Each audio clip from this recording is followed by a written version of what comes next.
Assalamualaikum. Waalaikumsalam warahmatullahi wabarakatuh. Udah ngerti ke siki lokasinya siapa nanti gitu sih. Saya kan mengaring Gua Lebu itu posisi gua di apa namanya ya, di dekat tebing sudah mendekati laut bagian Argopeni Selatan. Iya. Bagian Argopeni Selatan. Iya. Berhadapan langsung karo Berhadapan Samudra Hindia. dengan Samudra. Terus istimewanya nang gua kene apa sih? Jadi di gua ini dimakamkan salah satu dari pejuang AUI, saya sebut pejuang versi saya, karena beliau adalah salah satu dari beberapa ribu santri Semelangu yang mengikuti guru beliau Abdul Rahman yang dimakamkan di Selok dalam rangka pelarian mengikuti guru ketika AUI dianggap sebagai organisasi yang melawan pemerintah. Boleh diceritakan AOI itu apa Gus? AUI itu sebenarnya adalah laskar santri yang terbentuk jauh sebelum Indonesia merdeka. Laskar santri ini adalah laskar santri yang terdiri dari para santri Semelangu, Ikhwan Toreko, dan kiai-kiai yang bersepakat untuk melawan penjajah sehingga akhirnya Indonesia merdeka.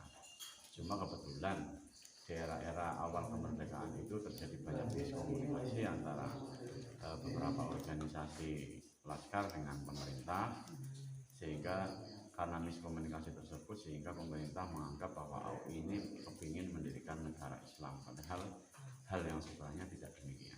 Oke. Terus mereka di sini waktu itu dalam rangka apa?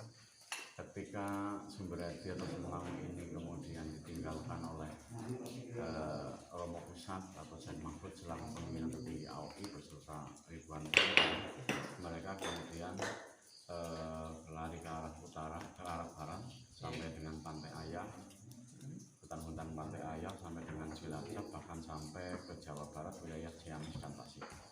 Dan kebetulan beberapa laskar itu yang berdiam di area hutan Ayah ini, termasuk di Gua Lebu ini, salah satu dari beberapa santri ada yang wafat di sini, kemudian dikuburkan oleh teman-temannya di sini, dan sekarang kita bersyukur sebagai bentuk rasa terima kasih kita, rasa adil kita kepada perjuangan ini. Dan waktu itu para santri beserta gurunya menetap di sini juga. Kebetulan Syekh Mahfud melanjutkan ke barat, diikuti oleh santri-santri juga sampai di Gunung Selok. Tapi sebagian santri Semelangu itu banyak yang kemudian berpencar, berpisah, menetap di daerah yang menjadi tempat pelarian. Jadi tidak semuanya kemudian ikut dalam satu rombongan, tapi mereka berpencar-pencar, kemudian ada yang berdiam menjadi bertempat tinggal di daerah-daerah yang mereka singgahi. Bahkan Dan termasuk di sini waktu itu Syekh Mahfud berarti pernah singgah di sini juga. pernah singgah di sini dalam perjalanan ke barat. Ya. Dan waktu perjalanan ke barat beliau ini mengemban misi apa-apa dalam rangka hanya lari saja sementara untuk hijrah atau ada misi lain?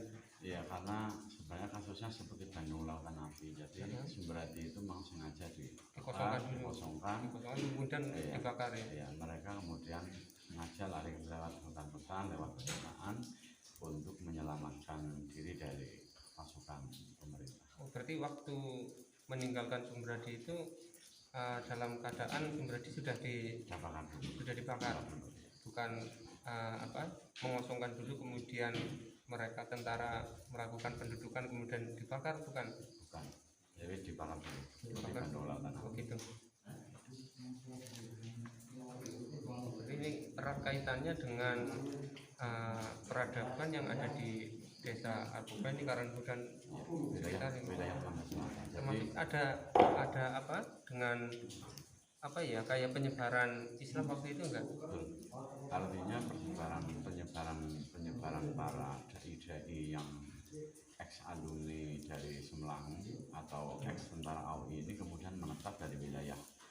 Tasik, Ciamis sampai dengan wilayah pantai selatan sampai dengan Kebumen Timur, bahkan sampai ke Purworejo. Artinya satu sisi kebaikannya adalah dari pelarian ini akhirnya terjadi penyebaran para santri yang kebanyakan ada yang menetap di Ciamis, ada yang menetap di Tasik, ada yang menetap di Cilacap, dan kemudian mereka menjadi tokoh-tokoh agama yang mendirikan banyak pesantren, mendirikan masjid-masjid dan lain-lain. Jadi persis ini seperti napak tilas Jalur Diponegoro. Tapi berarti mereka dahulu pernah jalur ini pernah dilewati oleh Diponegoro juga. Juga sama, artinya dari Tasik, Ciamis ke sini sampai dengan Jogja Timur itu banyak sekali pendiri pesantren, pendiri masjid yang mereka adalah santri-santri atau tentara-tentara di Pangeran Diponegoro. Begitu juga santri-santri dan tentara AOI ini kemudian juga sama menyebar di wilayah Pantai Selatan yang kemudian mereka berdakwah, mendirikan pesantren dan masjid-masjid seperti itu. Kalau boleh tahu, kalau para syuhada ini yang mereka kemudian dimakamkan di sini, mereka rentang usia mereka kira-kira berapa? Variatif, karena yang namanya santri itu tidak pernah terpancang usia, apalagi di era-era sebelum Indonesia Merdeka, setelah Indonesia Merdeka itu santri yang usianya 60 tahun ada, 50 tahun ada, sampai yang muda belia juga ada, karena pesantren ini tidak pernah mematok usia, jadi variatif sekali. Tapi ya kalau dibuat secara rentang umur, ya rentang umur rata-rata memang usia-usia pelajar, usia-usia pelajar, mahasiswa dan lain-lain seperti itu. Kalau remaja dan dewasa. Kemudian syuhada yang dimakamkan di sini mereka kira-kira umurnya berapa? Ya kalau umur pastinya kita tidak bisa pastikan, yang jelas ya mereka sebelum usia mereka menikah. Sebelum usia mereka menikah. Jadi kalau dibuat rentang umur ya antara umur 25 sampai 35 tahun. Memang terus ada tambahan terus AOI yang sebelum Indonesia Merdeka itu seperti apa sih Gus? Apa termasuk juga pahlawan? Ya mereka adalah laskar santri yang melawan penjajah, sama dengan pasukan Hizbullah, Sabilillah. Cuma kalau di wilayah Kebumen dan sekitarnya ini mereka menamakan diri adalah Angkatan Umat Islam yang dipimpin oleh Romo Besar Al-Maghfurlah Syekh Mahfud Abdurrahman Sumelang. Jadi mereka sebelum era kemerdekaan mereka adalah para pejuang kemerdekaan. Yang menjadi lawan mereka adalah penjajah Belanda, penjajah Jepang. Bahkan dari beberapa laskar santri yang pernah kita wawancarai bahwa mereka inilah barisan depan. Jadi ketika pemerintah melawan Belanda, ini yang barisan yang paling depan ini adalah laskar santri AOI ini. Karena yang namanya santri itu kan kalau sudah didhawuhi diperintah sama kiai itu kan sami nawatona, tidak pernah mengenal takut. Jadi mereka betul-betul berani mati. Jadi itu diakui sendiri oleh tentara nasional bahwa ketika pada kemerdekaan barisan terdepan ini adalah laskar santri. Ya,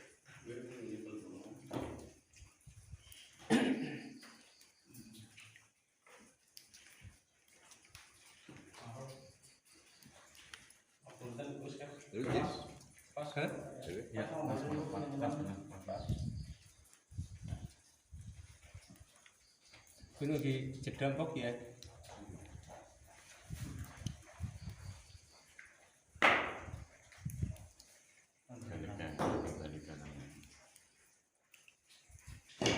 Lanjut Gus, untuk para syuhada ini yang ada di sini dimakamkan, kira-kira mereka sudah terdeteksi namanya atau bahkan dari keturunan mana sudah ada belum?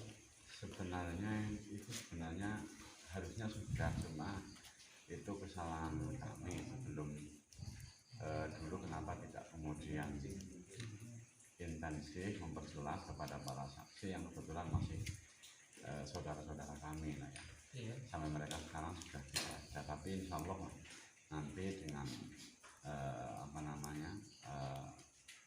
kita lebih intensif mengejar sejarah ini, insya Allah nanti ketemu.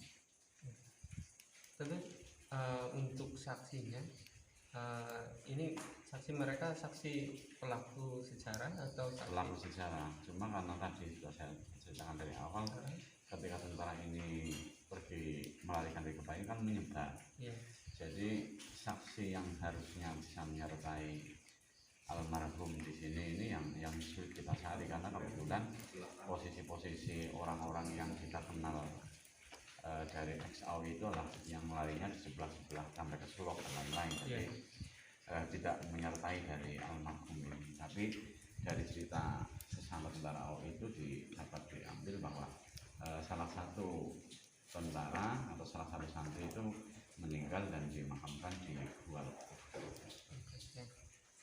berarti untuk saksi dan pelaku sejarah yang menyertai mereka ini saat ini sudah tidak ada lagi yang masih sugeng. Hampir semuanya itu pelaku sejarah yang ikut menyertai Syekh Mahfud dan santri-santri yang lain itu hampir semuanya sudah almarhum. Tapi insya Allah nanti dari penelusuran kita bisa menemukan dari putra-putra pelaku sejarah ini, atau mungkin masih ada pelaku sejarah yang masih bisa kita temui. Lalu kemudian dari dari jenengan dan kawan-kawan menelusuri sejarah ini, motivasi serta harapan kedepannya mau seperti Yang apa? pertama, kita harus bisa mengambil pelajaran yang begitu besar, bahwa ternyata bahwa perjuangan yang dilakukan oleh para pendahulu kita itu bukan perjuangan yang sederhana. Mereka luar biasa mengalami baik cobaan fisik, cobaan psikis, ekonomi, dan lain-lain. Yang ini harus jadi pelajaran besar buat kita, bahwa kita pun harus seperti itu. Di era kekinian kita harus bisa juga tetap spirit, semangat mereka dalam totalitas berjuang ini harus kita ambil, harus kita ikuti. Walaupun dengan model yang berbeda tentunya disesuaikan dengan zaman, tapi spiritnya itu harus sama dengan mereka. Artinya totalitas dalam berjuang, menegakkan agama Allah, menegakkan keadilan, berjuang demi kemaslahatan umat, bangsa, negara. Ini harus tertanam dalam dada kita, bahwa ini adalah warisan dari para pendahulu kita, para ulama-ulama kita, yang harus kita pegang teguh sampai hari ini. Dan ke depan semoga ini bisa menjadi semacam salah satu destinasi, bukan wisata tapi destinasi untuk satu tempat religi yang bisa kita kunjungi, yang tentunya membawa kebaikan kita untuk kehidupan kita masing-masing. Terus ada benang merah dari kejadian itu dengan era sekarang, kemudian dari sisi politik, budaya maupun ekonomi enggak? Selalu ada. Artinya dalam setiap era, dalam setiap masa itu pasti harus ada orang-orang yang mempunyai semangat perjuangan yang seperti para pendahulu kita, di dalam rangka selalu menciptakan keseimbangan dalam bernegara. Walaupun orang-orang seperti ini adalah pejuang-pejuang murni yang mungkin tidak muncul di permukaan, tapi orang-orang ini selalu ada. Dan kita sebagai generasi yang generasi penerus, kita harus tanamkan itu dalam diri kita. Oke. Untuk closing statement Gus, kira-kira tadi ada dari awal kesimpulannya seperti apa ini? Jadi pada intinya kejayaan masa kini, kemajuan hari ini tidak pernah lepas dari jerih payah pengorbanan dari para pendahulu kita.